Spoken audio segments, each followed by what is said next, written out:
Hola, ¿qué tal? Hoy vamos a explicar un poco, vamos a introducir lo que se llaman razones trigonométricas principales o fundamentales, ¿no? Las básicas, sin entrar en demasiados detalles, simplemente para que se pueda entender qué son las razones trigonométricas que os sonarán como son el seno, el coseno y la tangente.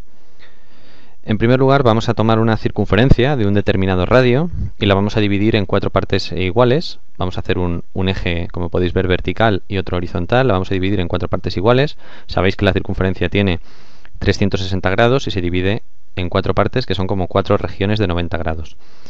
Cuando hablamos de un determinado ángulo, bueno, aquí veis que marco el centro, que sepáis que es el centro, digamos, de la circunferencia. Esto va a ser lo que llamamos el eje X y esto va a ser lo que llamamos el eje Y.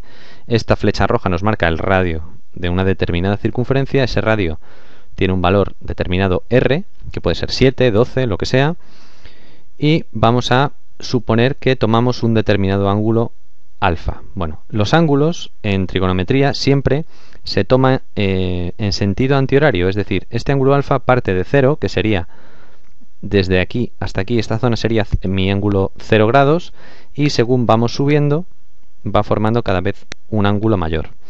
Si paramos aquí, tomamos un ángulo genérico que lo llamamos alfa, porque normalmente a los ángulos genéricos se les dan nombres de letras griegas: alfa, beta, gamma, omega, delta, epsilon, todas las que queráis, cualquiera de ellas. Alfa es la más usada. Tenemos aquí que este arco corresponde a un ángulo alfa. Bien, en esta circunferencia, que se suele representar siempre para las razones trigonométricas, estamos representando como eje horizontal o diámetro horizontal el eje X y como diámetro vertical el eje Y. Es decir, en resumidas cuentas, lo que vamos a tener si traspasamos esto que tenemos aquí a la derecha, sin la circunferencia, para que lo veáis más claro, lo que tenemos es este angulito alfa que hemos puesto aquí, con esta, digamos, esta raya lo que nos marca es hasta dónde llega el arco de circunferencia. Si tuviera mi circunferencia, digamos que estaría por aquí, que no la voy a pintar. Y lo que tenemos aquí es unas distancias, es decir, si tomamos ese punto, digamos, esta distancia desde el centro hasta aquí la vamos a llamar A. Distancia A. Esta distancia y esta es la misma, da lo mismo llamarlo A aquí arriba que aquí abajo. Digamos que es esta distancia de aquí, en el eje X, la distancia A. Bien, es decir, como si yo tuviera un punto aquí que su coordenada o su valor en el eje X es esta distancia de aquí, y por supuesto su valor en el eje de las Y's es esta de aquí, es decir, es esta B. Estas letras es como si fueran números. Lo hago general para que se pueda entender un poquito mejor la explicación, pero bueno, en otro vídeo o en otros vídeos, si lo deseáis, podemos hacerlo con ejemplos numéricos y avanzando un poquito más y profundizando. Entonces, una vez que sabemos esto, hay que tener en cuenta que esto de aquí, esta línea, es también el radio. Y este es mi eje X y por supuesto este es mi eje Y, que es lo que os estaba comentando. El eje X de las funciones y el eje Y de las funciones, el vertical y el horizontal. Y ese es el centro, que es este centro. Entonces, si yo tengo que una circunferencia tiene un determinado radio R, evidentemente esta rayita de aquí representará también el radio, que es lo que yo os estoy diciendo aquí. ¿Sí? Entonces, teniendo esta construcción realizada, si os fijáis aquí tenemos un triángulo con un ángulo recto, un triángulo rectángulo, en el cual se puede aplicar el teorema de Pitágoras, que supongo que conocéis, y si no os lo recuerdo, es que en todo triángulo rectángulo la suma de los cuadrados de los catetos, que son los lados más cortos, es igual al cuadrado de la hipotenusa, que es el cuadrado del lado más largo. En un triángulo rectángulo el lado más largo es la R. Este lado A será más corto que R y este lado B será también más corto que R, es decir, los catetos son este y este, que tienen longitud correspondiente A y B.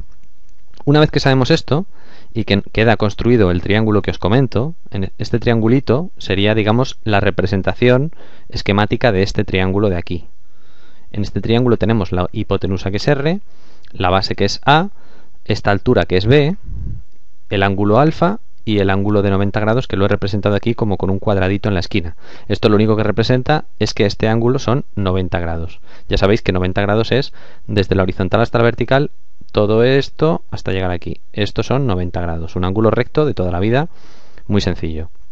Entonces, sabiendo esto, que es lo básico de las razones trigonométricas, ahora vamos a ver a qué se le llama seno, coseno y tangente. Bueno, cuando yo hablo del seno de un ángulo, el seno de alfa, Seno de mi ángulo alfa. Esta expresión que tenéis aquí, que a veces en las calculadoras podéis ver sin, de sin, pero es el seno, ¿vale? Dependiendo de la calculadora, del idioma, pero al final o puedes poner directamente seno, seno y entre paréntesis alfa, o sin el paréntesis. Eso ya depende del profesor, depende de la escuela, del país, del libro o del idioma. Pero vamos, es una forma de ponerlo. Seno de alfa es igual, seno de alfa representa una especie de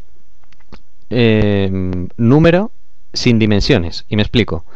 Seno de alfa va a ser siempre, recordar el triángulo este, cateto opuesto al ángulo dividido entre la hipotenusa. Es decir, el seno de este ángulo alfa, que tenéis aquí a la derecha en el triángulo, aquí, el seno de este ángulo es lo que mide el cateto opuesto, es decir, b, que puede valer 7, 2, 4 tercios, lo que sea, dividido entre la hipotenusa, que en este caso es r, que es lo que se representa aquí. Entonces, imaginaos que b vale 6 centímetros y r vale 8 centímetros. Pues, ¿qué estamos haciendo? Estamos dividiendo centímetros entre centímetros, es decir, que lo que nos va a salir es un numerito que no tiene dimensión, ¿vale? Es una cosa adimensional. Eso tampoco es muy importante para entender la trigonometría, pero es un dato más que os comento. Entonces, ahora que tengo aquí, seno de alfa es igual a cateto opuesto dividido entre la hipotenusa, es decir, b partido por r. Eso es el seno. La otra razón trigonométrica importante que hay es el coseno de alfa. Bueno, pues el coseno de alfa resulta que es, en vez de ser el cateto opuesto, es el cateto contiguo, es decir, el que está al lado del ángulo. Pero es que el cateto que está al lado del ángulo dices, puede ser este o este, evidentemente, pero es que esto es la hipotenusa, con lo cual es decir, el lado más largo. No queremos el lado más largo, queremos el cateto que está al lado de este ángulo. Es decir, coseno de ángulo alfa es igual a cateto contiguo, que es la a, dividido por la hipotenusa, que como hemos dicho antes es la r. ¿Vale? Y ahora, una vez que tengo las dos razones trigonométricas fundamentales, aparecería la tercera, que es la tangente. Bueno, pues la tangente de alfa es lo que se denomina cateto opuesto entre cateto contiguo, es decir, b entre a. Y aquí aparece la cosecante, que ahora os explico lo que es. Tangente de alfa es cateto opuesto entre contiguo, que si os fijáis, la tangente es igual al seno entre el coseno. Si tú divides seno entre coseno, es como si dividieras esto entre esto. Al dividir, la r se te va y te queda b partido por a. Y te queda la tangente. Esas son relaciones trigonométricas que hay entre estas razones principales. Ahora, ¿cuál es el siguiente paso? Pues el que ha aparecido aquí, que es la cosecante, que se llama. Cosecante de alfa es otra forma, otra relación más, que al final es, si os fijáis, es r entre b, es decir, hipotenusa entre cateto opuesto de alfa. O lo que es lo mismo, la inversa del seno. ¿Lo veis que es la inversa del seno? Es darle la vuelta a esto. Pues a eso se le llama cosecante. Es decir, seno y cosecante. Si os fijáis, si yo multiplicara el seno por la cosecante, me da 1. Sería otra relación más que en un posterior vídeo podremos profundizar un poquito más. Después de la cosecante viene lo que se llama la secante de alfa, que es como, digamos, la inversa del coseno, igual que la cosecante era la inversa del seno. La secante es lo mismo que la inversa del coseno, lo que es lo mismo, hipotenusa entre cateto contiguo. Aquí lo tenéis. Por supuesto, si multiplicamos los dos nos va a dar 1. Y de la misma manera tenemos la cotangente de alfa, que es simplemente cateto contiguo entre cateto opuesto, es decir, la inversa de la tangente. Bien, lo que os acabo de decir se puede representar o se puede escenificar así. Esto es lo que os quería decir. La cosecante de alfa es igual a 1 partido del seno de alfa. Es decir, esta digamos que sería la inversa de esta.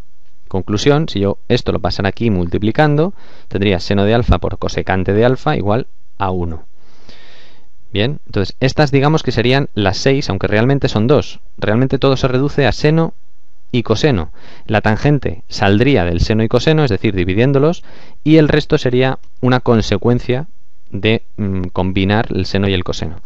Pero resumiendo, las razones trigonométricas principales son estas 6 que hemos visto y que espero que os hayan quedado claras. Si tuvierais alguna duda o quisierais que profundizara más, porque evidentemente sé que es un vídeo bastante básico, pero es muy importante tener los conceptos claros desde el principio. Os invito a que por favor me dejéis en los comentarios si queréis más vídeos sobre este tema, si os ha gustado, si no os ha quedado claro, si no os ha gustado también me lo podéis decir para yo mejorar.